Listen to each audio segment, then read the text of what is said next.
Namastê, igreja. E Djemasik, paz do Senhor para todo mundo. Amém?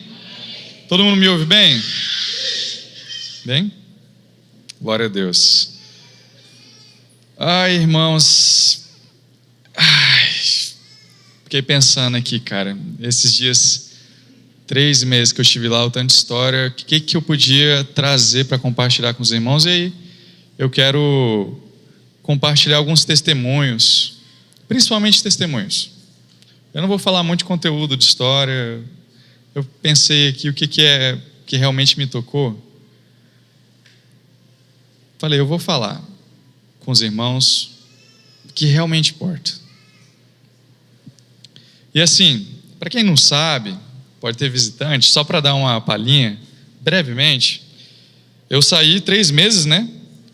Fiquei lá na Índia, mais precisamente no norte da Índia, na região do Himalaia. Vocês sabem onde é o Himalaia? Lá para o rumo do Monte Everest. E por que a gente foi para lá? Porque lá, gente, primeiro que a Índia ela é o lugar com maior diversidade de povos, de etnia que você tem no mundo inteiro. E de gente, né? É o país mais populoso do mundo. E no norte da Índia, principalmente no norte da Índia, a gente encontra as 3 religiões principais da Ásia, que é o hinduísmo, o budismo e o islamismo. E é forte, cara. E aí, assim, lá naquela regiãozinha, você tem tudo junto. Então a gente foi aprender um pouco sobre isso, aprender sobre a cultura, aprender sobre a religião. E aí, no meio disso, a gente conseguiu conhecer algumas pessoas. E como o que a gente tem construído, tudo aqui, é através de gente, de pessoas, eu escolhi compartilhar a história de algumas dessas pessoas. Amém? Primeiro, eu estou muito feliz de estar em casa, já falei semana passada, mas obrigado por todo o amor, por todo o carinho, pela recepção de vocês. É bom demais estar na mesa, é bom demais ter um lugar seguro para estar com o coração amparado. Gente, isso aqui que a gente vive é um privilégio muito grande. É um privilégio muito grande. Não digo com peso, digo com alegria, com celebração, gente. Com muita celebração. E aí a gente se pergunta, caramba, a gente é tão cheio, né? E aí quando a gente vai para outros lugares, a gente começa a entender de verdade por que o Senhor está enchendo essa casa. Enchendo com vocês, enchendo todos nós. Mas eu queria contar a história do primeiro pastor indiano que eu conheci. Conheci o pastor Padam, foi dar aula para a gente de plantação de igreja. Dou 200 quilômetros de moto na chuva, chegou doente, passou uma luta. Cara, um cara de Deus, assim. E aí ele tem uma história de conversão muito, muito incrível, assim, porque o pastor Padam, ele é de família hindu, de tradição hindu. O pai dele era praticante, inclusive praticante das artes mais cabulosas que você pode imaginar. Então ele recebia uma dezena de demônios nele. Então o pai dele sempre incorporava em casa. Ele já viu o pai dele levitando, esse tipo de coisa, tá? Estamos falando de Índia. Então é esse tipo de coisa que a gente vai encontrar. E aí o pai dele morreu, certo dia. Depois que o pai dele morreu, 3 dias depois, ele foi acordado no meio da noite, possuído pelo mesmo demônio que habitava no pai dele, requerindo que agora ele assumisse o legado do pai dele e praticasse as mesmas práticas. Ele não queria. Aí ele passou a ter convulsão no meio da rua. Aí ele passava a ter convulsões, se machucava todo e começou a procurar ajuda.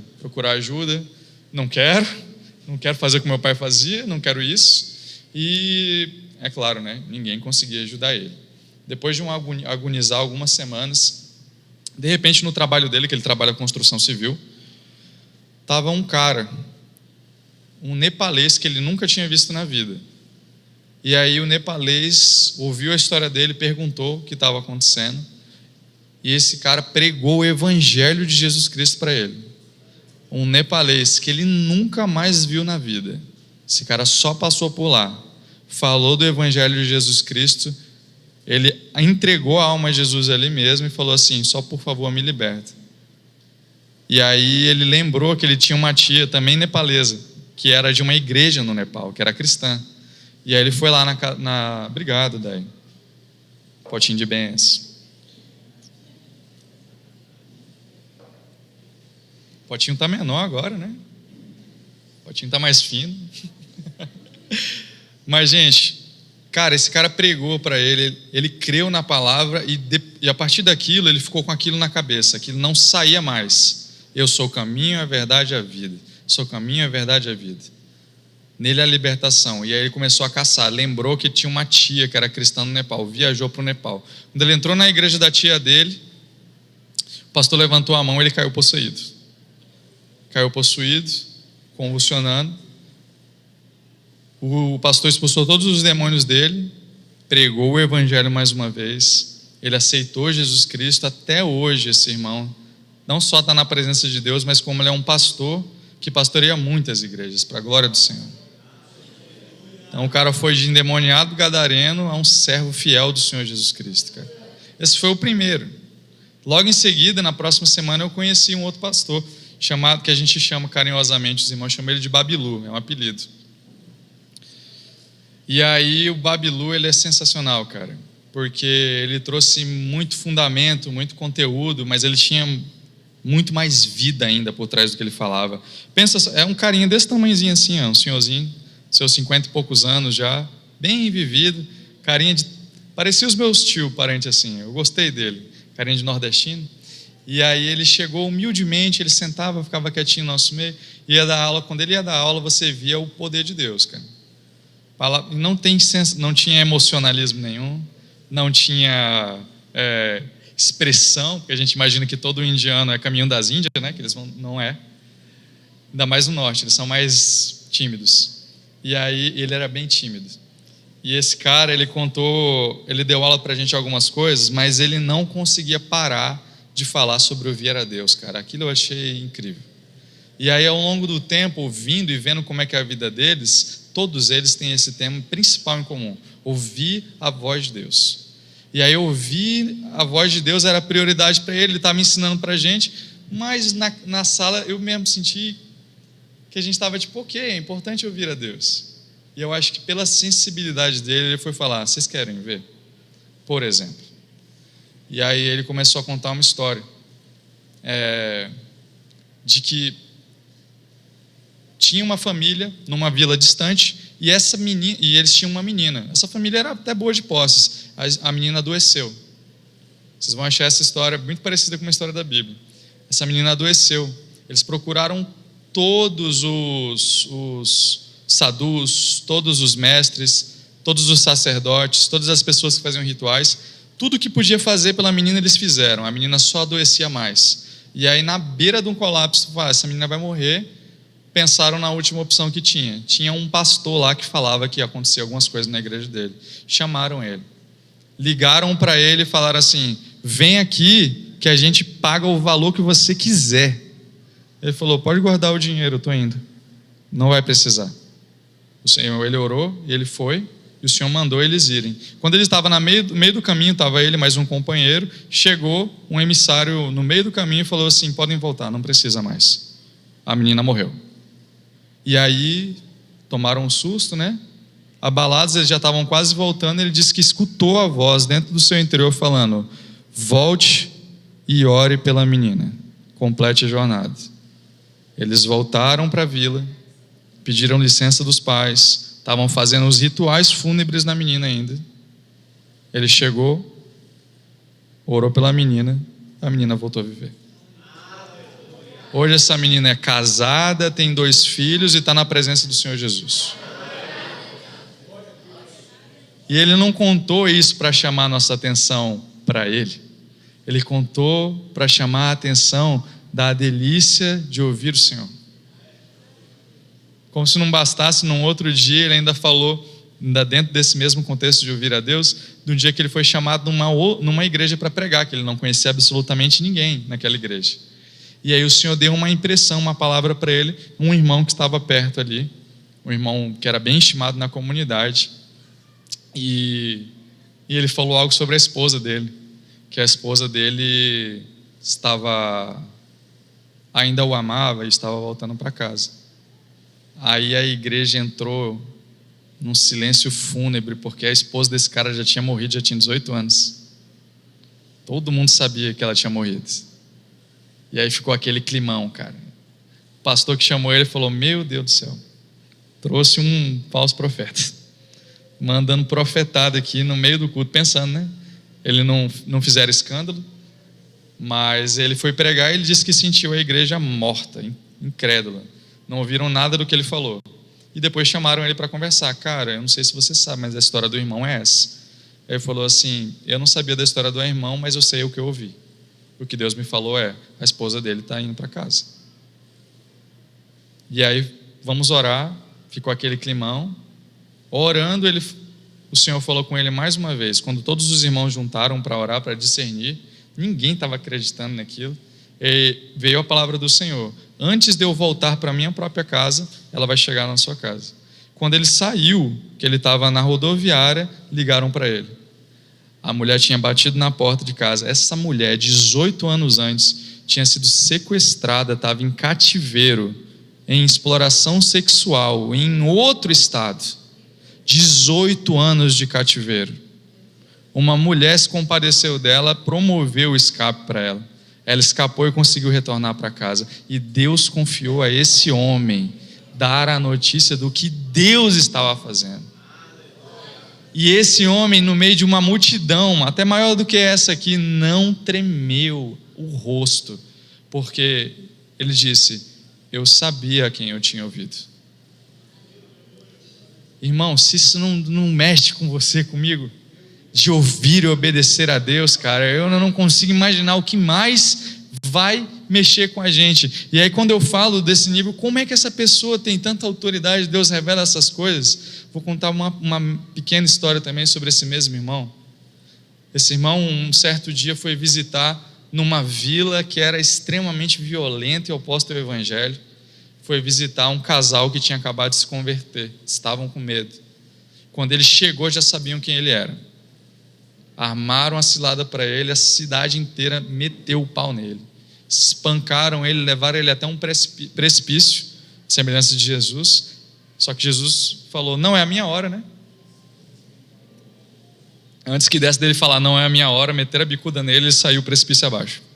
Jogaram o cara de um precipício. Ele desceu mais de 200 metros, ficou, pela graça do Senhor, enganchado em 2 árvores. Ele enganchou na árvore. Ficou lá sangrando, desacordado. Ele deve ter ficado lá umas 3, 4 horas até acordar. Quando ele acordou, recobrou a consciência, que a gente não sabe, né, se ele foi para lá e voltou, ou se a gente não sabe, né, como Paulo, né, foi espancado. E ele voltou, levantou, limpou, prosseguiu para a casa dos irmãos. Atravessou a vila, chegou na casa dos irmãos e falou assim: irmãos, vocês podem me emprestar uma roupa limpa? Trocou de roupa e falou, não contou nada do que aconteceu para os irmãos. Se limpou e falou: vamos louvar o Senhor. Gente, essa vida inteira hoje é do Senhor. Essa vida inteira hoje, cara, por causa de um irmão que estava disposto a dar a vida. Ele morreu, gente. No coração, né? Ele foi disposto a morrer e ser plantado como semente lá. E hoje lá, esse lugar, essa vila, ela frutifica para o Senhor, cara. Esse pastor, ele lidera uma grande comunidade, que é um conjunto de vilas inteiras, assim, hoje. Que quem foi o primeiro convertido dessa comunidade é o pai do pastor que me acompanhou esses 3 meses inteiros, que eu tenho um carinho muito grande por ele, que é o Saint Paul, né? Esse homem dele, todo mundo, se falar no nome do pai dele, eles sabem quem que é, porque ele foi o primeiro convertido daquela região toda, assim, há mais ou menos uns 45, 50 anos atrás. Foi o primeiro convertido. Ele já está no Senhor hoje. O Covid o levou. E aí, depois do Covid, quem assumiu a igreja foi esse homem que eu acabei de falar, o Babilu.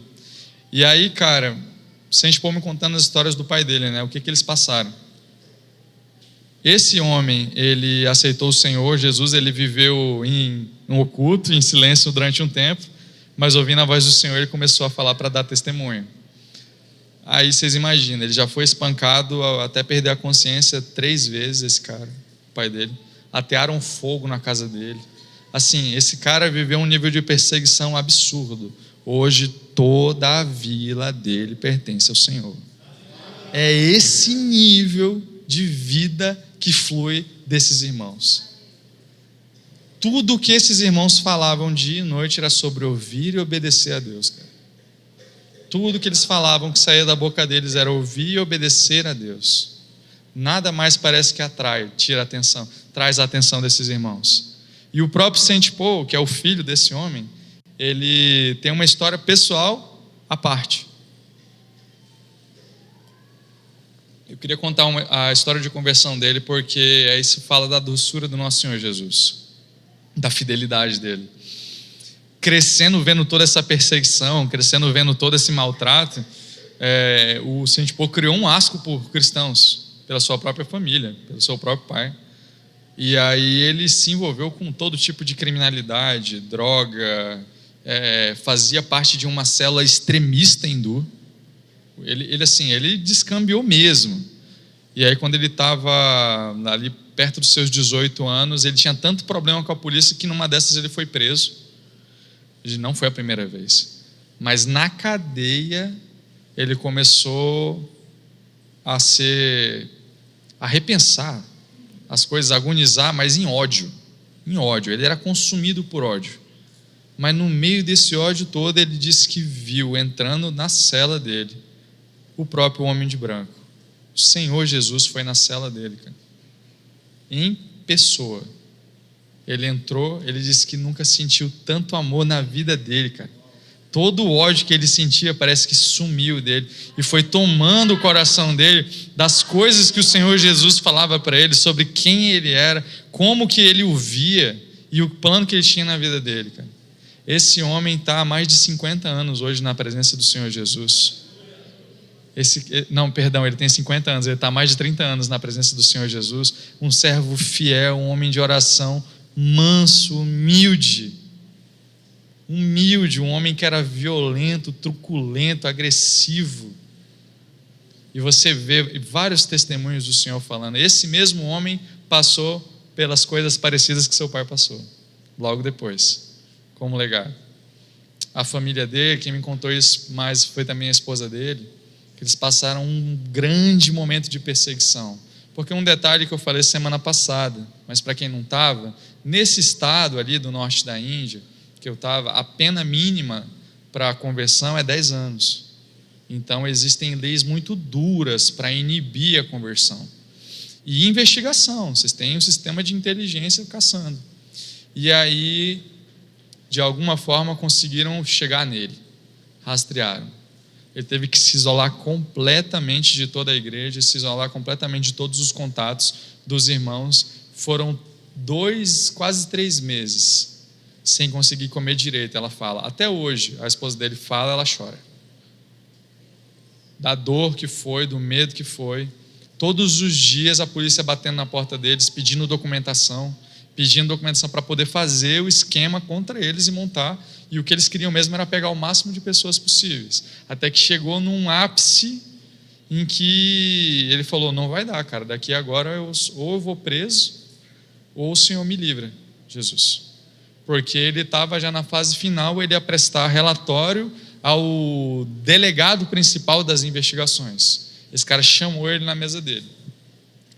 Irmãos do céu, e ele foi, cara, ele falou, Senhor Jesus, ou você me salva agora, ou a minha vida está nas suas mãos. Mas eu não vou arregar. Eu vou falar tudo. Eu vou dar testemunho. Porque é isso, irmãos. O dilema aqui é, eu minto, eu nego o Senhor, eu finjo que eu não sou cristão coisa nenhuma, escapo eu, a minha família toda. Minha família não vai ter medo de passar fome, porque agora imagina o que vai acontecer. Se te prendem, pastor, e você tinha que se isolar da igreja, estão vigiando a sua esposa agora para ver para quem que ela vai pedir ajuda. E para quem que ela vai pedir ajuda, vão investigar quem vai pedir ajuda.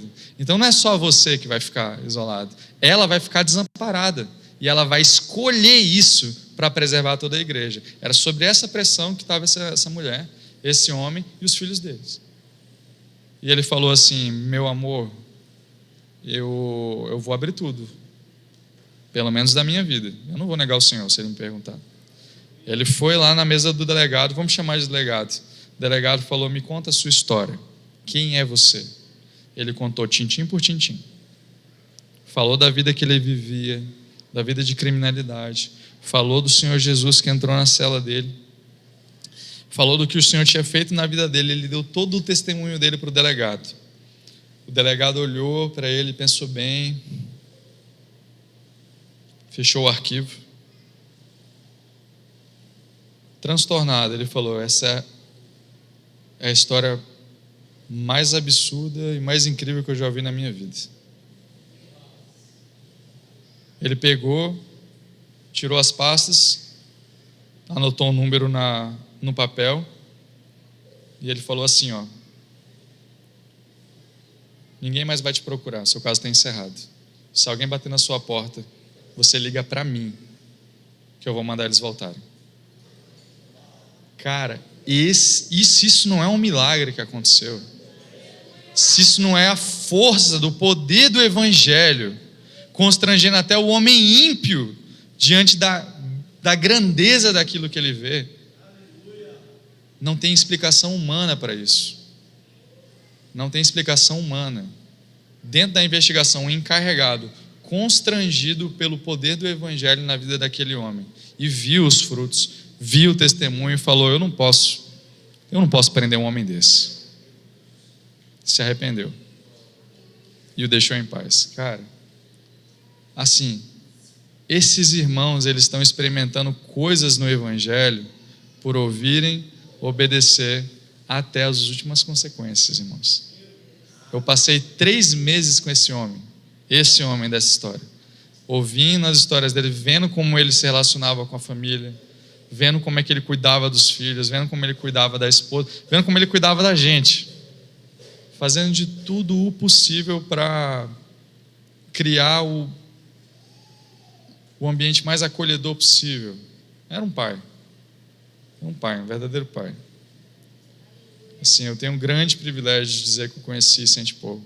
E aí, para encerrar e conectar um pouco com a gente, agora por último, nos últimos dias antes de eu voltar, uma irmã daqui da comunidade me mandou uma mensagem falando assim: ô Zé, queria até pedir perdão, porque você falou comigo assim antes, mas eu não confiei muito, mas agora ele está me incomodando demais. Eu tive um sentimento, uma visão, não me lembro se foi uma visão ou um sonho, mas tinha a ver com a mulher de um pastor daí.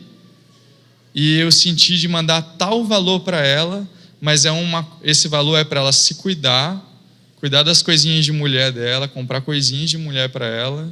E eu não sei quem que é, mas eu acho que você deve saber, então eu estou falando com você. Aí eu falei: amém, irmã. E aí: você tem mais algum sentimento? E quando ela me falou, eu lembrei da Diana de cara, do dia que ela chegou. Da Diana é a esposa do Saint Paul, tá? E aí, teve um dia, tadinha, cara, ela foi buscar as coisas lá na cidade dela pra gente, na scootzinha dela, ela furou os 2 pneus da scoot, ficou lá quebrado. E aí, eu só lembrava dela naquela scootzinha, porque a situação deles não é fácil não, financeiramente. Eles não vivem com muito. Eles vivem muito simples, na verdade. A casa deles tem 2 cômodos. Então, tipo assim, a cozinha com a sala e o quarto, só. Então, eles não vivem com muita coisa. E aí, eu falei: cara, isso aí vai ser um prejuízo para ela. Aí, eu falei: tu tem mais alguma impressão, algum sentimento? Ela falou assim: a única coisa que vem na minha cabeça é uma moto, uma motinha. Aí eu falei: pode deixar então, de boa, eu já vou falar com ela. Aí eu chamei num sábado de manhã, acordei mais cedo, se a gente acordava mais cedo, a gente sempre acordava mais cedo para conversar. E aí eu falei: mano, aconteceu isso. Uma irmã mandou uma oferta e eu tenho certeza é para Diana. Ele travou a garganta na hora, os olhos marejaram.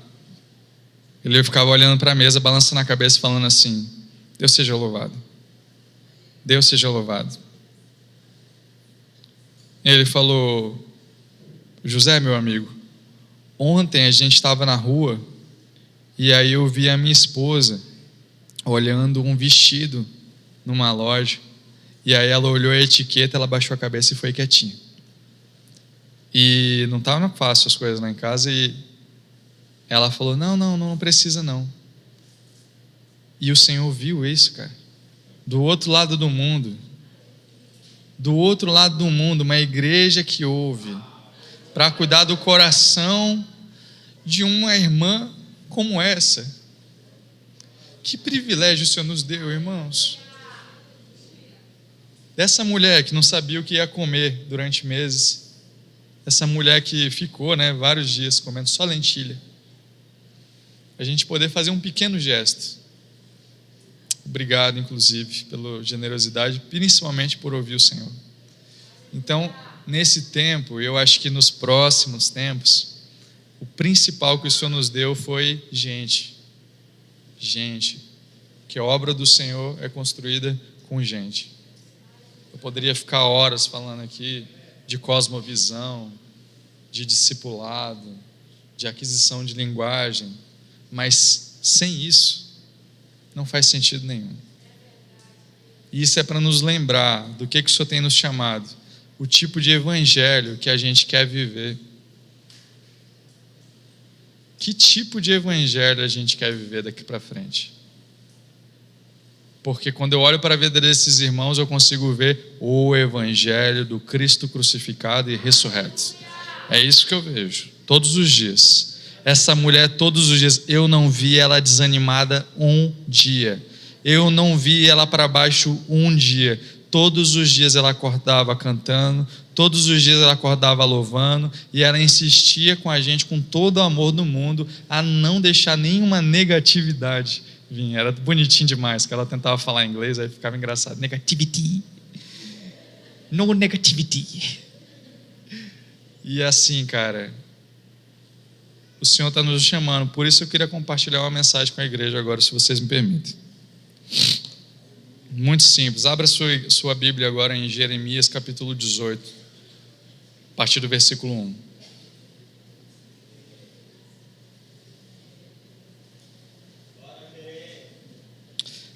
Só um detalhe, cara.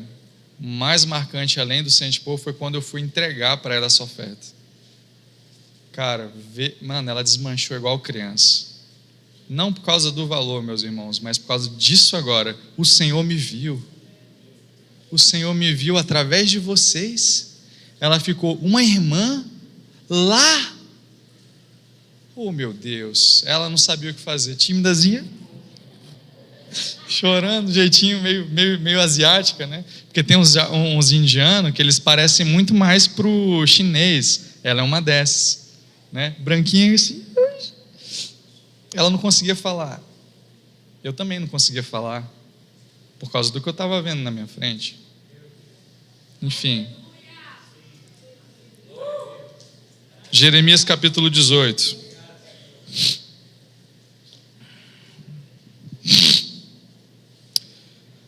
Palavras de Jeremias, filho de Ilquias, um dos sacerdotes que estavam em Anatote, na terra de Benjamim.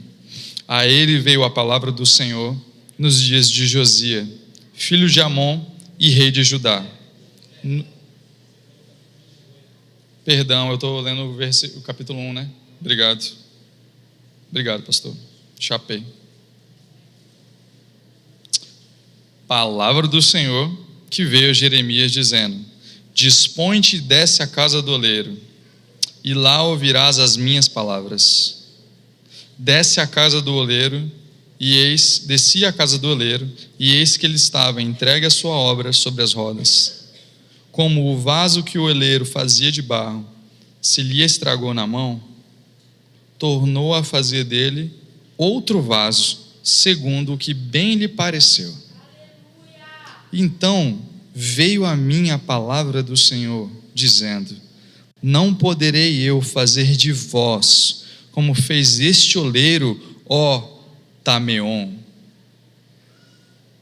Diz o Senhor: Eis que como barro na mão do oleiro, assim vós sois na minha mão, ó Tameon. No momento em que eu falar acerca de uma nação, ou de um reino para arrancar, derrubar ou destruir, se tal nação se converter da sua maldade, contra a qual eu falei, não também eu me arrependerei do mal que pensava em lhe fazer? E no momento em que eu falar acerca de uma nação, ou de um reino para edificar e plantar, se ele fizer o que é mal perante mim, e não der ouvidos à minha voz, então me arrependerei do bem que houvera dito que lhe faria. Ora, pois, fala agora aos homens de Judá e aos moradores de Jerusalém, dizendo: assim diz o Senhor, eis que estou forjando o mal e formo um plano contra vós. Convertei-vos, pois, agora, cada um do seu mau proceder, e emendai os vossos caminhos e as vossas ações. Mas eles dizem: não há esperança para nós, porque andaremos consoante aos nossos projetos, e cada um fará segundo a dureza do seu coração maligno.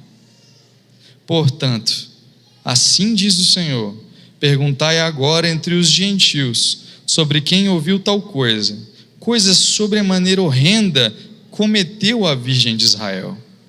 Acaso a neve deixará o Líbano, a rocha que se ergue na planície, ou faltarão as águas que vêm de longe, frias e correntes? Contudo, todos os do meu povo se têm esquecido de mim. Têm queimado incenso aos seus próprios ídolos, que os fizeram tropeçar nos seus caminhos e nas veredas antigas, para que andassem por veredas não aterradas, para fazerem a sua terra um espanto e objeto de perpétua assobio. Todo aquele que passar por ela se espantará e meneará a cabeça. Com o vento oriental os espalharei diante do inimigo, mostrar-lhes-eis as costas e não o rosto no dia da calamidade. Irmãos, essa foi a palavra que o Senhor me deu. E eu queria explicar, talvez. Fazer uma pergunta para nós. Por um acaso, o Senhor não tem o direito de nos quebrar e refazer como Ele quiser? Por um acaso, não é Ele bem que sabe o vaso que está formando? E se este vaso tomar uma forma que Ele não deseja, o que Ele deve fazer?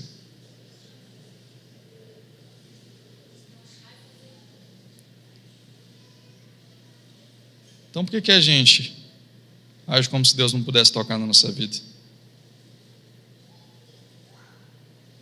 Por que a gente se apega ao formato que a gente adquiriu? Porque a gente foi criando espaços nas nossas vidas com formatos em que a gente não quer que o Senhor mexa, com estruturas, rotinas, objetivos, sonhos, práticas que a gente se acostumou e encontrou conforto nelas, mas não foram o Senhor mesmo que as fez, ainda que ela esteja na mão do oleiro. O barro, ele tomou a forma errada ainda enquanto o oleiro fazia. E Jeremias, ele recebe essa palavra falando assim: se ele já tomou um formato, não é melhor quebrar e fazer de novo, do que ele ficar torto, do que ele ficar de um jeito que não agrada o seu Senhor?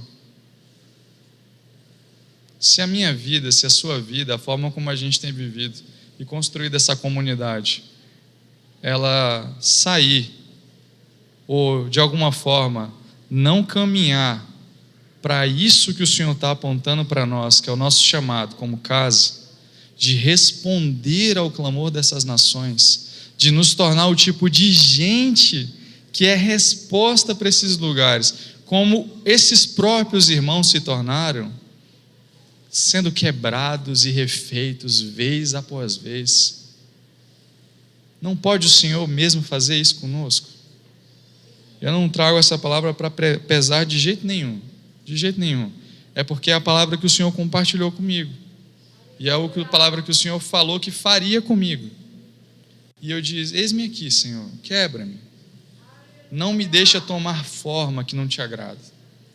Porque tem formas que a gente vai se acostumando que vão nos impedir de chegar no lugar que o Senhor tem chamado para nós. E tem uma ilustração para poder explicar o perigo que a gente corre. Quem assistiu o filme no cinema aí vai entender bem.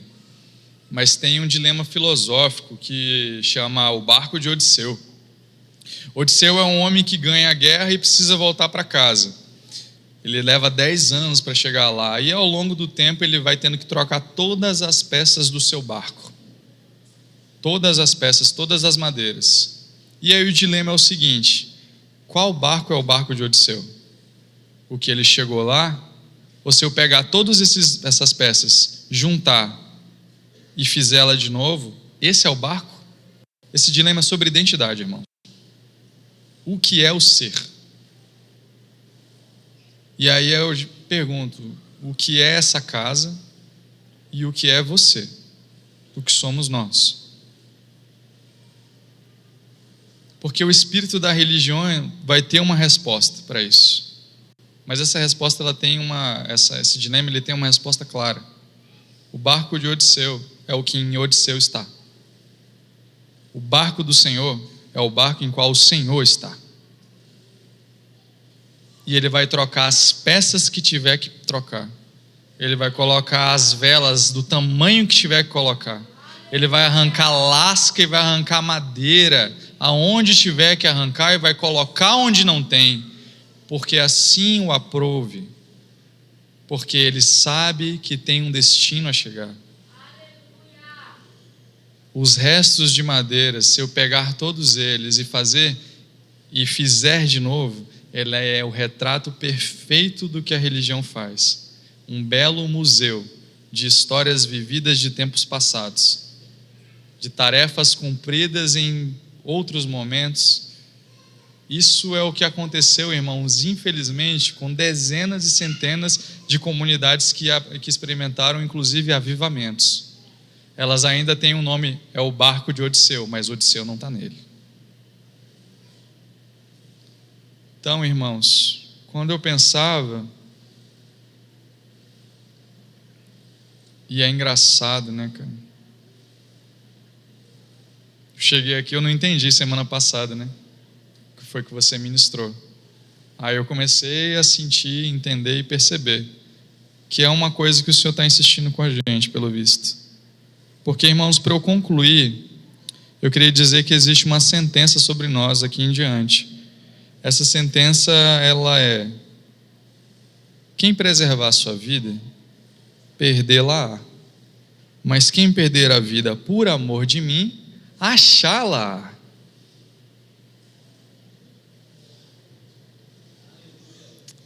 Existe um caminho que o Senhor nos deu como casa, como identidade. E uma coisa que eu gostaria de ter falado lá no início, mas eu falo agora, é que o único jeito da gente preservar quem a gente era no começo, o lugar que o Senhor chamou essa casa, é indo para onde Ele tem nos dito. Quanto mais a gente tentar se apegar ao que já foi ou o que é, isso vai nos distanciar de quem Ele deseja que a gente se torne. E é nesse lugar que o Senhor está. O Senhor já tem uma rota, o Senhor já tem uma jornada para a gente, o Senhor já tem as suas palavras que a gente sempre tanto fala. E nesse caminho Ele disse: nele eu estarei contigo todos os dias. Não adianta, irmãos, a gente tentar lutar para preservar, a gente vai perder o mais importante de tudo. E eu queria fechar com palavras da Diana, uma palavra profética da própria Diana sobre a minha vida, que eu quero compartilhar com os irmãos. Permanecerei em mim e eu permanecerei em vós, e darei muito fruto. Fora de mim, nada podeis fazer. Você não me escolheu, eu escolhi vocês. e os separei como profetas para a obediência. E vocês darão frutos, muitos frutos. No nome de Jesus. Obrigado, irmãos.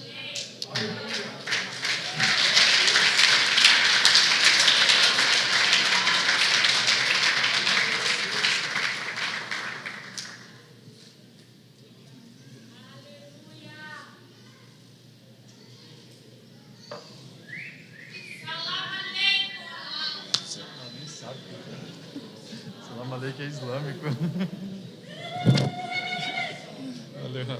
Aleluia, meus irmãos. Nós precisamos guardar isso no coração, porque se tem uma coisa que momentos como esse que a gente está vivendo desde domingo passado devem trazer ao nosso coração, é a lembrança de que a igreja do Senhor Jesus é mais do que nós somos como comunidade, e a tarefa é mais do que você e eu vivemos no dia a dia. E talvez essa segunda parte seja o que, em um culto de missões, a gente precisa retomar. Porque olha só, o Evangelho é uma boa notícia da chegada do reino dos céus a um monte de pessoas que estavam condenadas ao imperialismo das trevas.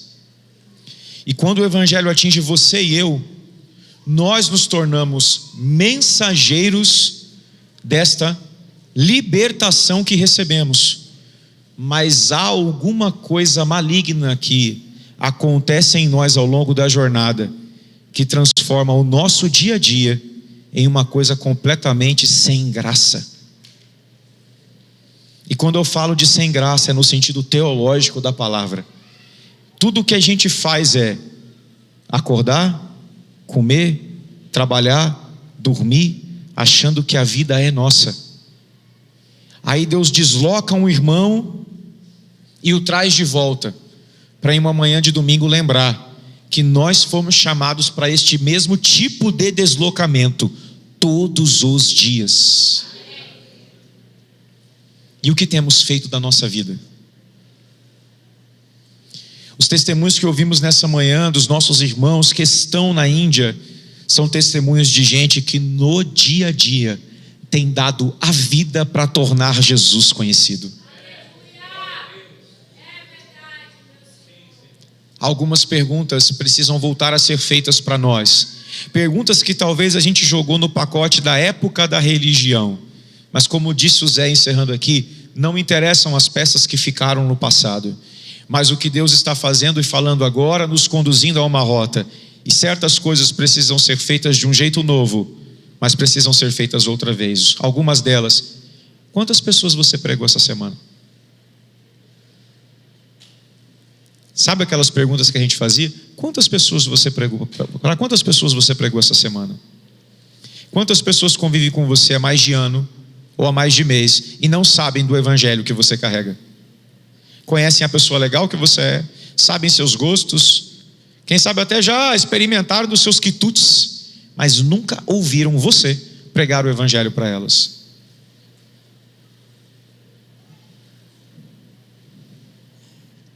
A expressão mais poderosa que nós podemos testemunhar nessa manhã, que fez muitos de nós chorarem, inclusive eu, foi o cuidado do Senhor com a Diana, que pode ser traduzida em uma expressão de Deus: Deus se importa. Como Deus pode se importar e ter um povo que não se importa? Como alguém pode morrer do seu lado sem o evangelho e isso não fazer a mínima? Irmãos, momentos como esse, quero fechar dizendo, precisam fazer a gente levantar da nossa postura de apatia e assumir com violência um compromisso de pregar o evangelho em tempo e fora de tempo. Ninguém ao nosso redor pode dormir sem saber o que nós sabemos. O evangelho que recebemos precisa chegar nos ouvidos deles com a mesma mensagem: o reino de Deus chegou. A gente não precisa mudar de país para ter essa chama, até porque Deus não deslocará ninguém a lugar algum genuinamente se essa pessoa não tiver essa chama onde foi plantada. Eu queria orar por isso nessa manhã, por um despertar evangelístico em nós. E eu queria pedir para você ficar do jeito que você quiser, de pé, de joelho no seu lugar, mas nós vamos orar por despertamento evangelístico. Nós vamos orar para que a gente não seja uma comunidade que tem só um salão com muitas bandeiras, mas uma comunidade de fato comprometida com a missão de Deus, a proclamação do evangelho em toda a terra, e que isso comece aqui e agora na terra em que a gente está. Quem convive comigo precisa saber: Jesus Cristo é o enviado de Deus ao mundo para a salvação de todo aquele que crê. Pai, em nome de Jesus, nós queremos orar nessa manhã em resposta a estes testemunhos e a esta palavra, dizendo: pode quebrar-nos como um oleiro quebra vasos, porque nós queremos ser vasos de honra para a sua glória. Nós queremos carregar, Senhor, a dádiva que nós mesmos recebemos, o evangelho, e compartilhá-lo com outras pessoas. Uma manhã como essa, carregada de mensagem missionária, não pode fazer a gente voltar para casa para viver a mesma vida boba, sem sentido, sem graça. Você nos resgatou de uma vida assim e nos deu a sua vida. A sua vida tem sentido, tem direção, tem significado, tem propósito. Senhor, nós oramos por posturas cotidianas de compromisso com a grande comissão.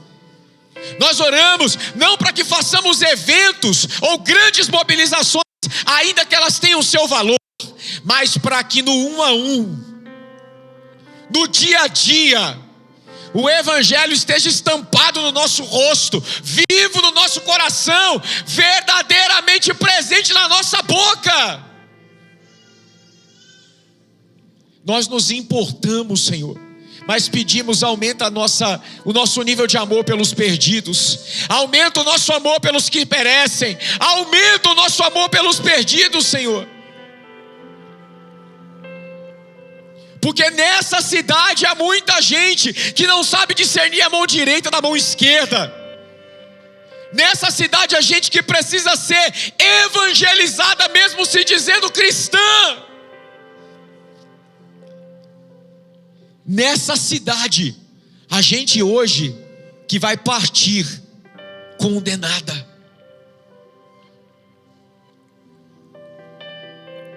Nós não podemos achar gostoso, bom demais, o nosso jeito de viver família, porque nós não somos um clube de benefícios. Nós somos a agência do reino de Deus operante na terra. Você tem um clamor em seu coração, Senhor, que todos os homens se salvem. Quem se importa com esse clamor? Aumenta o nosso amor pelos perdidos. Essa é a nossa resposta ao que ouvimos nessa manhã. Aumenta o nosso amor pelos perdidos. Aumenta o nosso amor pelos perdidos. Aumenta o nosso amor pelos perdidos. O mesmo amor que moveu esses irmãos a passarem por essas situações, para que vilas inteiras conhecessem a palavra. Se eles não amassem suas vilas, a palavra não teria chegado a eles. O evangelho não é o que Jesus fez para me dar bem-estar. A chamada da salvação não é só para mim.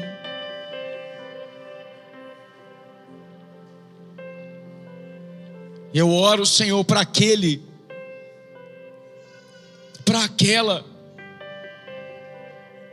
que está convivendo em verdadeiros campos brancos, mas não tem olhos para ver.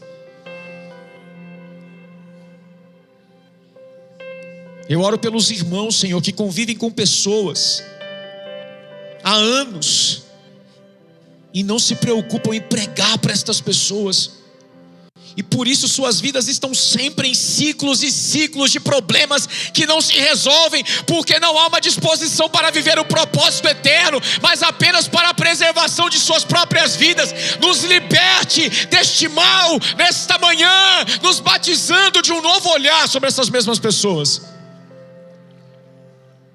Os campos estão brancos. Quem se importa? Quem se importa? Quem se importa?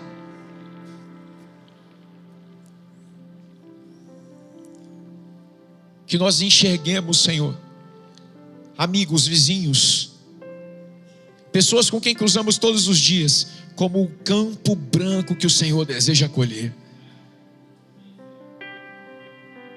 E que no abrir da nossa boca nos seja dada a palavra, sem medo, mas com um amor suficiente para se tornar de Deus instrumento para a proclamação da boa notícia. Essa é a nossa oração em nome de Jesus. Amém, Jesus.